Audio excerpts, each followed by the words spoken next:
wanted to ask you, we've talked a little bit about how, because that it's hard to leave a lot of times this type of relationship. And is it because of the way the apologies? I've read a lot about that, about how the abuser will apologize and promise to change. A lot of it is due to fear, in my belief. Abusers, and I want to make this statement: men can be victims of domestic violence just as well as women, because I've known some men and they've shared with me their stories of being the victim in a domestic violence relationship and the shame that they feel, having gone through that experience with a woman being their abuser. So I always want to make sure that I acknowledge the fact that men are victims as well. So sometimes the reason why people don't leave is fear. The abuser may threaten their life, threaten their children's life, or their family. And then if they don't have any of the above, maybe they may threaten their pet. Abusers will use threats to keep a person in a relationship. They will move them away from family, maybe to another state, to another city, cut them off from their families and friends. And then the unfortunate part is for those who don't understand the cycle of abuse and the honeymoon stage, and then we go back to it and there's a trigger and then they start fighting, start the abuse again. For those who don't understand that, they're not able to provide that support and that comfort that the victim needs. So then now the victim is saying, well, I can't go to any of my family and talk to them because they're always yelling, or they're always telling me, something that's not helping me, or they're always talking about me, or they're always talking about my abuser. And the thing is, no matter how much we feel negative feelings we have about somebody who is abusing, you have to remember that that victim actually loves the abuser. Just because they're being abused doesn't mean that the love still isn't there. So if someone was to come to me and tell me that they're being abused, my goal is to provide them with support and encouragement and offer them methods for help.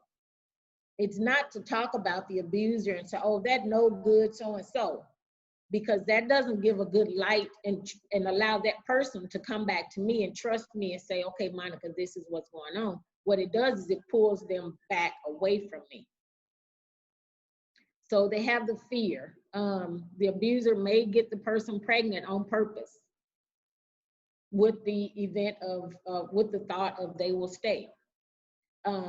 The victim may not have the financial resources to leave. They take care of me. What am I going to do? I enjoy this lifestyle. And the truth of the matter is, some people stay in relationships, abusive relationships, because they enjoy the lifestyle.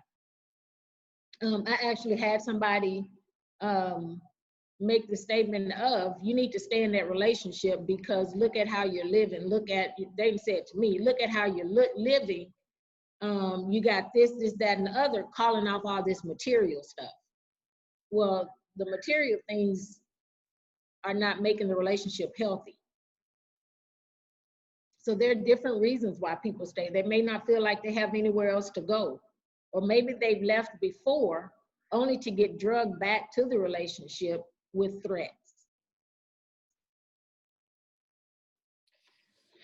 I think it's important to point out and kind of highlight that you said that the physical abuse was not as well, I'll say it like this.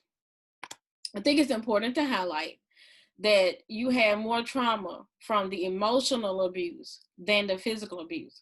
Because I think a lot of people think because when the abuse is not physical, that it's not hurting them and it's not damaging. And that's a huge myth that I really know we need to highlight, because people don't realize the damage that ensues when you suffer from emotional abuse. Mm-hmm. And then the part about that too is, even though a person leaves a physically abusive relationship, they still have to deal with the emotional and to the mental of how they're feeling even after they leave. Because even if they leave the relationship, they still may be held hostage mentally and emotionally. I also wanted to ask you, what was the contributing factor of your healing? The main contributing factor is me just realizing that I was broken, that I was tired, and I needed to allow God to heal me. My go-to scripture is Psalms 147:3. He heals the brokenhearted and he binds up their wounds. That is the preference of any of the healing or the broken heart moments that I have felt, is just knowing that he is going to heal and he's going to bandage that wound.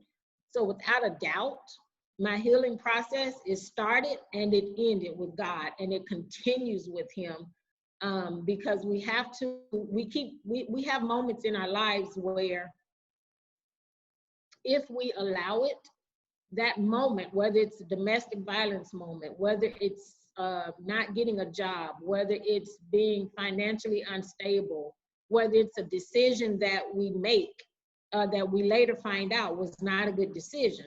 If we consistently think on those things, it can hold us hostage to our past as well. And what I've learned is that when a negative thought comes to me, I have to uproot it right then. Because if we water negative thoughts, guess what they do? They grow. Exactly. So part of the healing process as well was every time a negative thought came to me, I had written out scripture cards, and I probably had about 100, 150 scripture cards.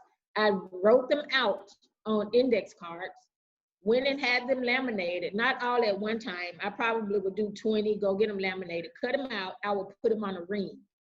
Every time a negative thought came to me, I would pull those cards out and I would just start reading scripture. I just read scripture. And why did I do that? I know the word tells us that your word I have hidden in my heart, that I may not sin against you. But when Satan has such a negative hold onto you, or when he has a grasp on you where it feels like he's choking you, sometimes you can't pull the word out. And I would have those cards and I would just start saying them out loud.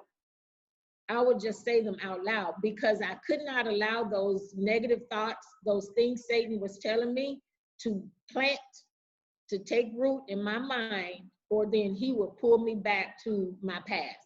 So is there anything, any type of advice that you would give or anything you want to say to the audience about as far as encouraging them or anything like that? So if you are a victim of domestic violence, I know that fear is a factor. Fear is a factor in you leaving and you seeking safety. One thing that I want you to know is that people care about you. People genuinely and authentically care about you, and they want you to survive. Seek some help. Counseling is not a bad word. I've heard people say, well, I can't go to counseling because it's a stigma. People will label me. Well, counseling is good. And if you don't want to say you're going to counseling, say you're going to coaching. People like the word coaching for some reason. So say that you're going to coaching, but get the help that you need. And then when you do, make sure you're being truthful and that you're being honest, because it's going to require you to do some deep level thinking to uproot what is holding you right now into that relationship. Find a safe place. We'd rather see you alive.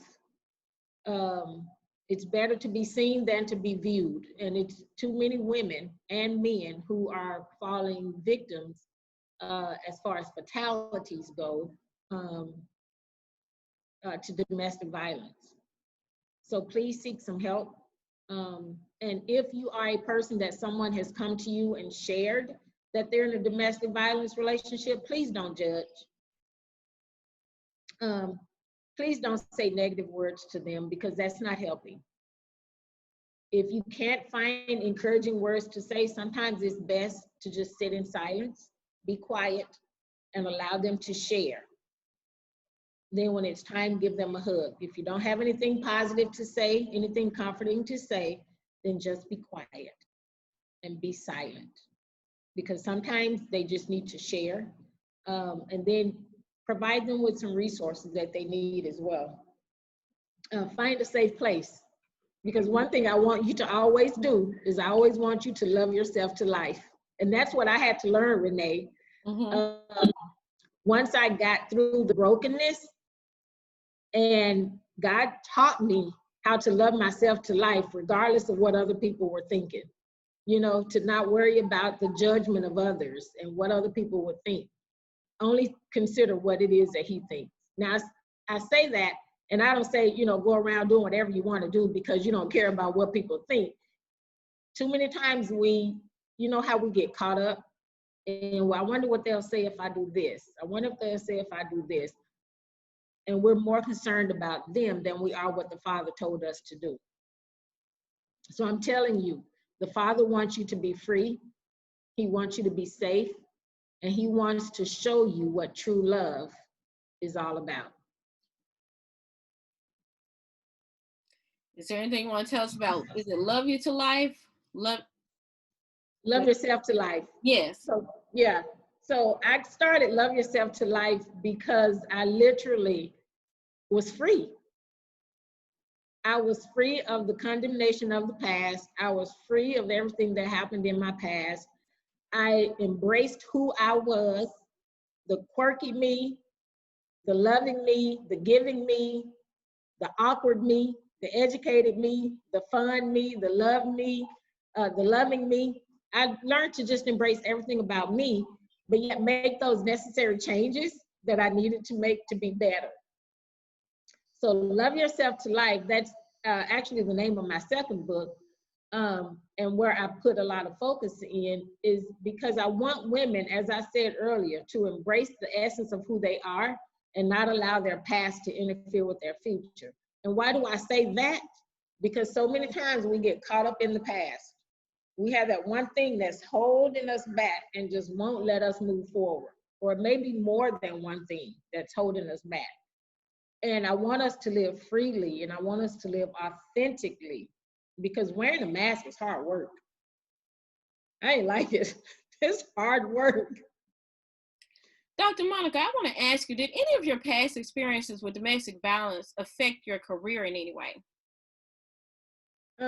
Yeah, actually it did. I've been a nurse since 1995. And back in 92, I did have an incident where I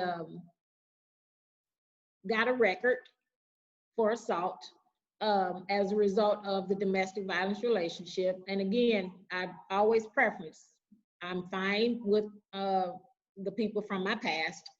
And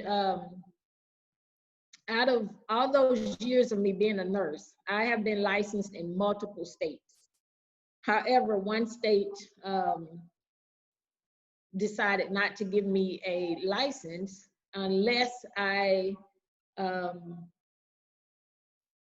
there were several restrictions. I needed to get a physical consult, a physical assessment, a neurological assessment.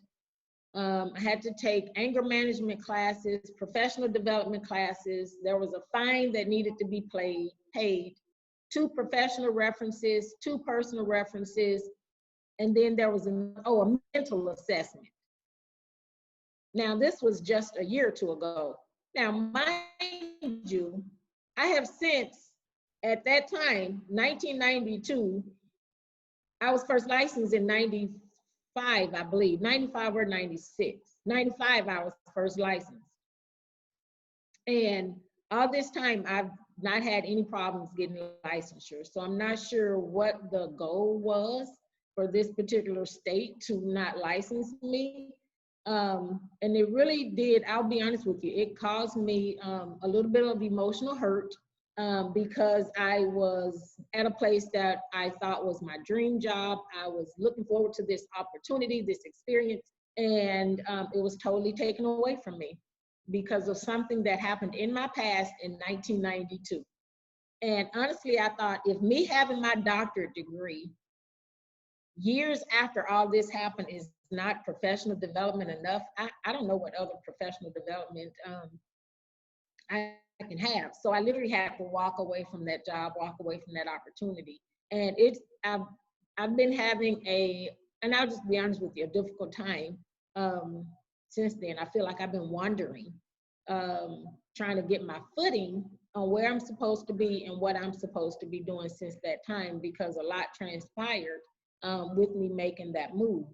And my pastor back in Phoenix did a sermon once called Old Tweets. And this sermon was based off of an old tweet from Kevin Hart. And then now I think it was the Oscars that he was supposed to MC. And because of a very old tweet, of course, they were, he did not do the MC the Oscars. So at that time, it literally was around the same time that this state was bringing up this old things from my past, that they allowed it to interfere with my future. But I had to get a footing, and I had to keep moving, and I had to keep going. So that is the one moment where something from my past interrupted my professional career. But you know what? I have to keep moving. I can't keep holding on to the things from the past. Well, I want to thank you for sharing your story with us today. It's a very powerful story, very motivational, inspirational. Everybody, this has been another Renee Talks. Please like, share, and subscribe. Dr. Monica, I hope we'll see you back on the show, maybe with a different topic at some point. And I will. thank you. All right, everybody. Bye-bye. Bye.